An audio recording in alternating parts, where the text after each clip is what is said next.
Hi, welcome to Dillon Council Update. I'm Kirsten Anderson. I'm here with Mayor Kevin Burns. Hey everybody. And we are at the Farmers Market. How great is it here? It's awesome. It's interesting. We had a few rain clouds overnight and everything, but it looks like it's actually going to be a great morning and afternoon for the farmers market, which is always nice. So moody skies and live music are the best combination for fresh produce. Exactly. Have you had a chance to try every lunch item here yet? Oh my gosh, it's ridiculous how much time. Fridays are really my happy day. I spend a lot of time here. We've been doing little promo videos for the vendors, so I've got to meet a lot of them that way. And there's so many samples, so I've sampled pretty much everything here. Yes. Awesome. I'm still picking my way through one or two that I haven't tried yet this summer, but we're picking them off the list. So, for folks who are watching at home. We have this running through September 16th. Is that correct? Yep, that's right. Yep, 9 to 2 p.m. every Friday. Yep. Over the past few weeks, we've been busy. We've been discussing everything from marijuana moratoriums to ballot issues to signage and the Dillon Amphitheater. Yeah. So I think we want to run through a quick update of our August 2nd meeting. A few quick things. We did pass some signage, a signage ordinance just to allow us to do some. If somebody wants to donate and have a plaque on like a bench or something involved with the amphitheater, we wanted to tighten up our code to allow that to happen. It's kind of already been happening. We just want to make sure it's sometimes it's better to explicitly allow things. Right. So that was sort of a bookkeeping item. We also for folks that this has been a topic of interest for many years, following the direction of other towns in this community, we did put in place an indefinite cap on the number of retail marijuana stores we're going to allow in town. Which I think I think every other town has some sort of mechanism by which we're restricting them, and we currently have 3, and we've decided to keep it capped at 3. And if one store decides to close up shop, we'd have the option of renewing a license for a new one. So it seems like from citizen feedback we have that's an industry that we have a pretty good representation on in the town. Things are going pretty well, but maybe that might be a pretty good number. Yep. So.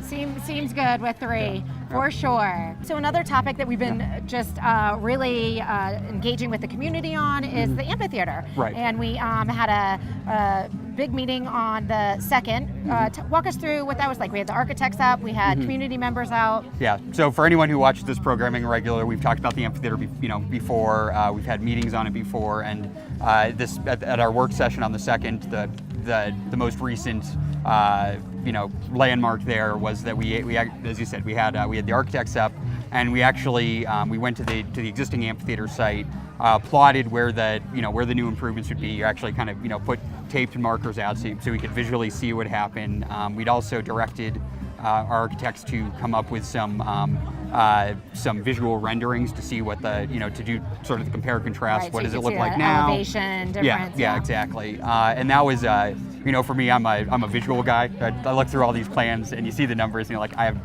What does that mean? It's hard to really grasp what that means. So that was incredibly helpful for me in the process. See, when we're talking about pulling the stage back and down, but expanding it out to what does that actually mean for people's views? What does it mean for what does it mean for the accessibility down there? What does it mean for the dance floor in front? And I think we got a really good sense of that. We did have a lot of folks out there that were interested, and it was it's been great to sort of to solicit feedback, see the passion in the community for this project. I think there's, we still have some more steps in the process, and I think we're still looking to make sure that we have the exact right fit for the community. But it's exciting to see this move forward. Yeah, and it's moving. I think there is absolutely still room for input and compromise, and we're still moving forward with a really great, solid plan.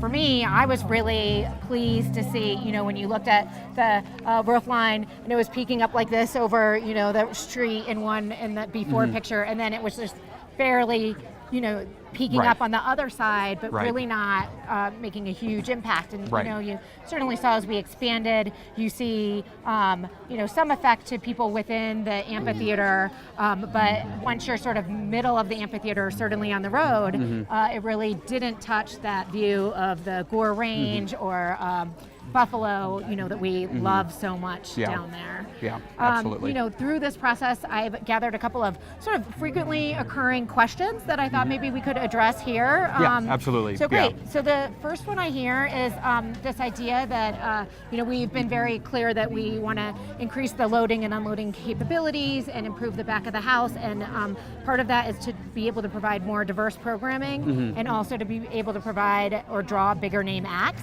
Right. So a lot of people are asking, well, does that mean every concert in Dillon is going to be paid? Right. And the answer is no. I think we've talked about this on this show before, and we've just certainly talked about in the community. That's something that came up in the work session. Folks were asking. Dillon's brand's been built around sort of the free concerts that we talk about all the time.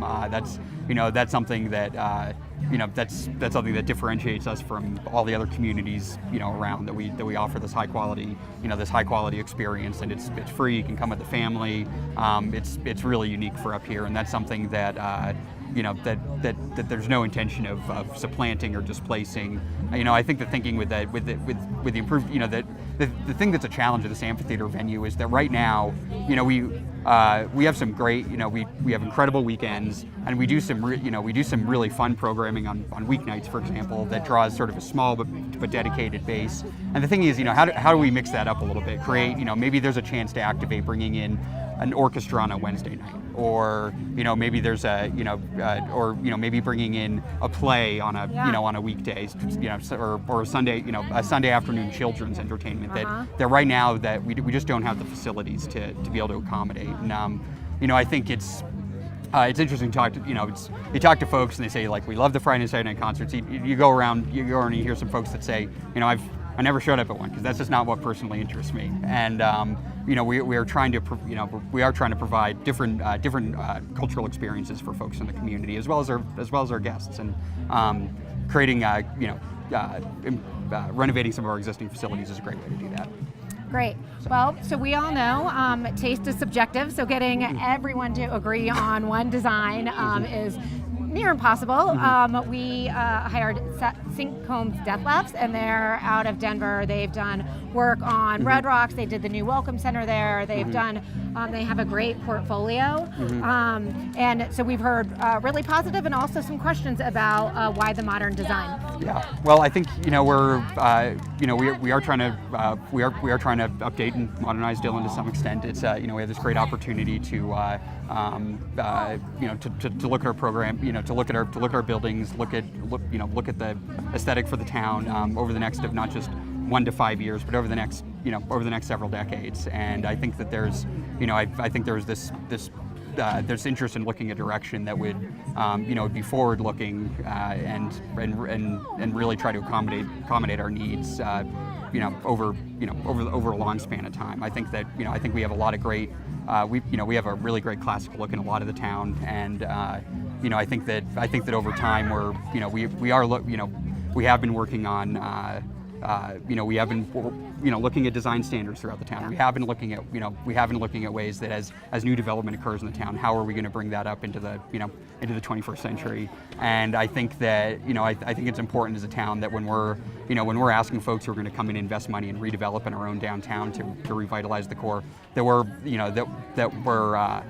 not just talking the talk, we're walking the walk. That when we do major capital projects, we need that to be in accordance with the design principles that we're asking others to follow. So I think that's part of that. How do we set that standard for mountain lifestyles? Yeah. What we've been talking about really recently, and actually working with our Economic Development Advisory Committee on. So more of that, and I think as we see new projects come online and our own projects, and how do we pull the rest of the community into that renewal that we're so passionate about. But I also think, as you said, we're the mountain lifestyles, the tagline.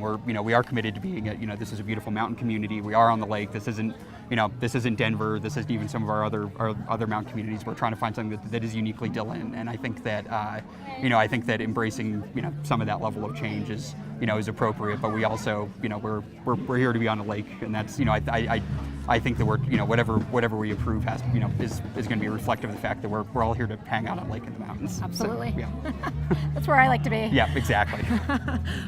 Okay, so I know that originally we started talking about improvements to the amphitheater as early as 2009, 2010. That was before my time. But so walk us through the public process that's been associated with this project. Right. So yeah, I think some of the initial calls were maybe even before the 2010 initial plan. But we had previous councils looked at this. It is in our comp plan and in our Parks and Recreation master plan that the amphitheater is identified as an area for, it's a great facility as is, but a great opportunity for improvement as well. That includes the ability to expand programming. Arts and cultural programming are specifically named as something that the town should be looking to expand. And actually, I was actually looking through the Parks and Rec master plan today, and they specifically call out trying to bring in more jazz and orchestras and orchestral music. So I thought that was just kind of interesting. Those are specific, that's a type of music we just can't accommodate right now, and it is specifically called out from community meeting sessions as trying to bring in more of that kind of programming. But so we've and that was from 2001. We had 2002. I've seen some of that 2002, and then we did have a 2010 plan, and then. With limited resources, we decided to invest in the marina at the time. There's also a marina master plan. Master plans for a lot of things. And gotta have a vision. Yeah, exactly. And so we put the amphitheater on hold. Right now, we are starting to wrap up some of our marina planning. We anticipate dollars coming in from other areas to continue some of the work there. We dusted off the amphitheater plan. It does fit in with our comp planning, our Parks and Rec planning. And a lot of the work we've been doing on economic development recently, decided to give that an update and start going out into the community with that. In 2015, we did hold stakeholder focus groups with surrounding HOAs, with the youth, with the users, folks who attend those performances, and with performance groups. Right. So we try to get input on what this should look like, and that really dictated a lot of the design process. Right. After So the that. operational needs, such as loading space, unloading space, line of sight. Right. That all room on the stage for the NRO when they come on the 4th of July. Yep. That was huge. Yep. But if you remember, we had fun and we had ping pongs and we did voting on programming that people would like to see. Yeah, so it was very fun. cool. A lot of participation in those meetings. Since then, we've had different public work sessions on this, just getting kind of updates and trying to give direction as we hear more feedback from the community. And we had an open house. You'll have to remind me of when exactly that was. A community open house that was, I have it in my notes here. Spring of this year. Yes, spring of this year. And we talked about the town park, and we talked about the amphitheater within that, and we talked about some of our capital projects for the summer. Yeah, absolutely. And since then, we've had some additional work sessions. Most recently, this August 2nd meeting, we'll have some additional discussion on our September 9th, going through some additional design discussion. I think particularly around, there were some questions around color schemes. That's something that we're gonna get some options on, and then we'll sort of continue on from there. Great. And then it is a beloved community asset. Change is hard, even though if you think you want it, it's hard to look at these schematics. So one of the questions that we get is, why do this at all? What would you say to that? Yeah. Well. So we're, the amphitheater as it exists now is 22 years old. Some of the basic infrastructure is older than that. It's there are lifespans to facilities. When that was built, over 20 years ago, there was not any anticipation that we would have the level of participation from folks, the level of visitation. That we would have the diverse programming opportunities. For a long time it was mostly nature lectures, which are Great, cool and awesome, but we're less heavily focused on the music performances, and that's we've seen the shift over time, and we're starting to see the limits of what this facility can really accommodate. That's pretty typical in a 20-plus-year-old facility. That's a lot of these amenities get updated over time. And that's just what we're seeing happen here. So I think it was an identified need in the early 2000s to look at. There were plans to start working in 2010, and we're just sort of continuing to take the ball and run with it. Stop by those bathrooms on a Saturday night, and that's true. Exactly. For sure. Exactly. Great. Well, You know, I'd also like to touch on the fact of the amphitheater as an economic driver. So we've been doing surveys this year. We see our tax revenues during certain times of the year.